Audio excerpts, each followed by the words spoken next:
क्या होगा जब गुस्से की एक चिंगारी एक पूरे सपने को राख में बदल दे? क्या होगा जब अपने ही हाथों से कोई बाप अपने बेटे का भविष्य जला दे? और उसे सच्चाई का एहसास तब हो जब सब कुछ खत्म हो चुका हो। आज की कहानी में है धोखा, चालाकी, दर्द और एक ऐस। नमस्ते आदरणीय चाचा जी। अरे ऐसी भी क्या नाराजगी है? एक बार अपने भतीजे की बात सुन तो लीजिए। लेकिन सामने खड़े बाबूजी के चेहरे पर गुस्से की आग साफ दिख रही थी। उनकी आंखों में भरोसे की जगह नफरत भर चुकी थी। आकाश बार बार मुस्कुराते हुए उन्हें चाचा जी कहकर पुकार रहा था, लेकिन हर बार ये शब्द जैसे उनके दिल पर चोट कर रहे थे। बंद करो ये चाचा चाचा का नाटक, बाबूजी गरजते हुए बोले। नहीं चाहिए मुझे तुम्हारा या उस लड़की का कोई एहसान। लेकिन आकाश भी कम चालाक नहीं था। उसके चेहरे पर एक अजीब सी शांति थी, जैसे वो पहले से जानता हो कि आगे क्या होने वाला है। उसके हाथ में एक फाइल थी, एक ऐसी फाइल जिसे वो बार बार बाबूजी के सामने लहराता और कहता, बस एक बार खोलकर देख लीजिए, आपकी पूरी जिंदगी बदल सकती है। बाबूजी का गुस्सा अब और बढ़ चुका था। कहा ना, नहीं चाहिए मुझे कुछ भी। तुम लोग सिर्फ मेरे जख्मों पर नमक छिड़कने आए हो। आकाश धीरे धीरे उनके करीब आया और धीमी आवाज में बोला, अगर दुश्मन भी मुश्किल वक्त में मदद करे तो उसे ठुकराना ठीक नहीं होता चाचा जी। ये सुनते ही बाबूजी का सब्र टूट गया।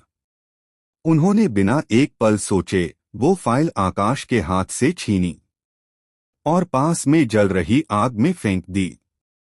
एक पल के लिए सब कुछ थम गया। आग की लपटें तेजी से उस फाइल को निगलने लगीं। कागज एक एक करके जलने लगे और उसी के साथ जल रहा था एक सपना, एक मेहनत, एक उम्मीद। आकाश पीछे खड़ा ये सब देख रहा था और उसके चेहरे पर एक हल्की सी मुस्कान उभर आई। तभी उसने धीरे से कहा, चाचा जी, आपने क्या कर दिया? बाबूजी का गुस्सा अभी भी ठंडा नहीं हुआ था। जो किया ठीक किया, अब जाओ यहां से। लेकिन अगले ही पल आकाश की बात ने जैसे उनके पैरों तले जमीन खींच ली। जिस फाइल को आपने जलाया है वो आपकी मेडिकल हिस्ट्री नहीं थी, वो सूरज का वाटर प्रोजेक्ट था, जिसे वो कल सीएम को दिखाने वाला था। आग अब धीमी पड़ चुकी थी, लेकिन जो जल चुका था उसका दर्द अभी भी हवा में तैर रहा था। ईशा के हाथ लाल हो चुके थे, उंगलियों में जलन इतनी थी कि हर सांस के साथ उसकी तकलीफ बढ़ रही थी। फिर भी उसकी नजरें उसी जली हुई फाइल पर टिकी थीं, जैसे वो अभी भी उम्मीद कर रही हो कि शायद कुछ तो बच गया हो। बाबूजी वहीं जमीन पर बैठ गए थे। उनकी आंखें खाली हो चुकी थीं। गुस्सा, अहंकार, नाराजगी, सब कुछ पल भर में खत्म हो गया था। अब बस पछतावा बचा था। मैंने अपने ही बेटे का सपना जला दिया, वो बुदबुदाए। ईशा ने धीरे से उनकी तरफ देखा। दर्द उसके हाथों में था, लेकिन उससे कहीं ज्यादा दर्द बाबूजी के शब्दों में था। नहीं बाबूजी, अभी सब खत्म नहीं हुआ है, उसने खुद को संभालते हुए कहा। खत्म नहीं हुआ? बाबूजी ने हैरानी से उसकी तरफ देखा। ये देखो, सब राख हो चुका है। अब क्या बचेगा? ईशा ने जली हुई फाइल के कुछ टुकड़े उठाए। कुछ शब्द अब भी पढ़े जा सकते थे, कुछ आंकड़े, कुछ डिजाइन, अधूरे सही लेकिन पूरी तरह मिटे नहीं थे। जब तक एक भी पन्ना बचा है तब तक उम्मीद भी बची है। उसकी आवाज में एक अजीब सी मजबूती थी। उधर आकाश थोड़ी दूरी पर खड़ा ये सब देख रहा था। उसके चेहरे पर अब भी वही तिरछी मुस्कान थी। वाह, क्या जज्बा है, उसने ताली बजाते हुए कहा। लेकिन ये फिल्मी डायलॉग्स असल जिंदगी में काम नहीं आते, ईशा। ईशा ने उसे घूरकर देखा। तुमने जो करना था कर लिया, अब यहां से चले जाओ। आकाश धीरे धीरे उसके करीब आया। मैं तो बस सच्चाई दिखा रहा हूं। कल सीएम आने वाले हैं। और तुम्हारे पास है क्या? आधी जली हुई फाइल।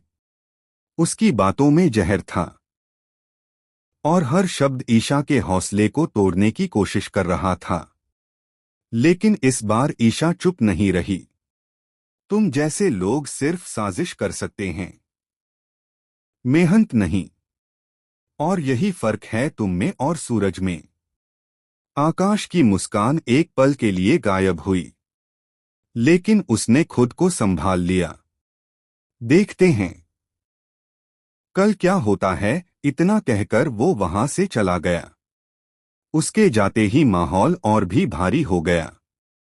बाबूजी ने कांपते हुए हाथों से ईशा का कंधा पकड़ा। मैंने बहुत बड़ी गलती कर दी बेटा। सूरज को क्या मुंह दिखाऊंगा मैं? ईशा उनके सामने घुटनों के बल बैठ गई। आपने गलती की है। रात अब अपने आखिरी पहर में थी। बाहर हल्की रोशनी फैलने लगी थी, लेकिन ईशा की आंखों में अभी भी नींद का नाम नहीं था। उसकी उंगलियां दर्द से कांप रही थीं। जलन अब और तेज हो चुकी थी, लेकिन वो रुकी नहीं। सामने लैपटॉप खुला था, चारों तरफ बिखरे कागज और बीच में बैठी ईशा, जो हर सेकंड के साथ खुद से एक ही वादा दोहरा रही थी। सूरज को हारने नहीं दूंगी। घड़ी ने सुबह के 5 बजा दिए। ईशा ने आखिरी लाइन टाइप की और एक गहरी सांस ली। उसकी आंखों में थकान थी, लेकिन साथ ही एक सुकून भी। फाइल तैयार हो चुकी थी। हो गया, उसने धीमे से खुद से कहा। लेकिन वक्त अभी भी कम था। सीएम का आगमन कुछ ही घंटों में होने वाला था। उधर सूरज पूरी रात बेचैन रहा। उसे कुछ अजीब सा एहसास हो रहा था, जैसे कुछ गलत होने वाला है। पता नहीं क्यों दिल घबरा रहा है, उसने खुद से कहा। तभी उसका फोन बजा। स्क्रीन पर ईशा का नाम चमक रहा था। हेलो, सूरज ने तुरंत कॉल उठाया। सूरज, हमें तुरंत मिलना होगा। ईशा की आवाज थकी हुई थी, लेकिन उसमें एक जल्दबाजी साफ झलक रही थी। क्या हुआ? सूरज घबरा गया। बहुत कुछ, लेकिन अभी सवाल मत पूछो। बस जल्दी से ऑफिस पहुंचो। सूरज बिना देर किए निकल पड़ा। उधर बाबूजी भी सुबह सुबह तैयार होकर बैठे थे। उनकी आंखों में पूरी रात की जागी हुई बेचैनी साफ दिख रही थी।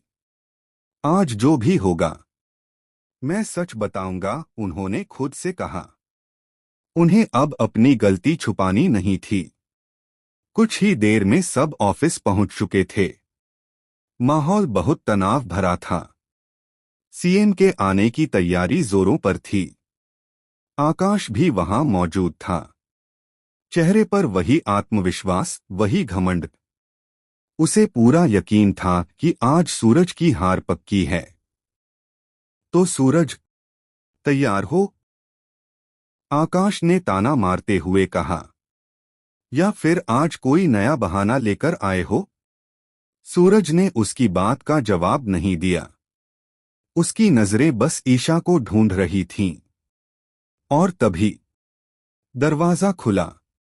ईशा अंदर आई। हाथों पर पट्टी बंधी हुई थी। चेहरा थका हुआ, लेकिन आंखों में वही जिद, वही आत्मविश्वास। ये रही फाइल। उसने सीधे सूरज के हाथ में फाइल थमा दी। सूरज एक पल के लिए हैरान रह गया। ये कैसे? ईशा ने हल्की सी मुस्कान दी। पूरी रात लगी हूं, लेकिन ये सपना अधूरा नहीं रहने दूं।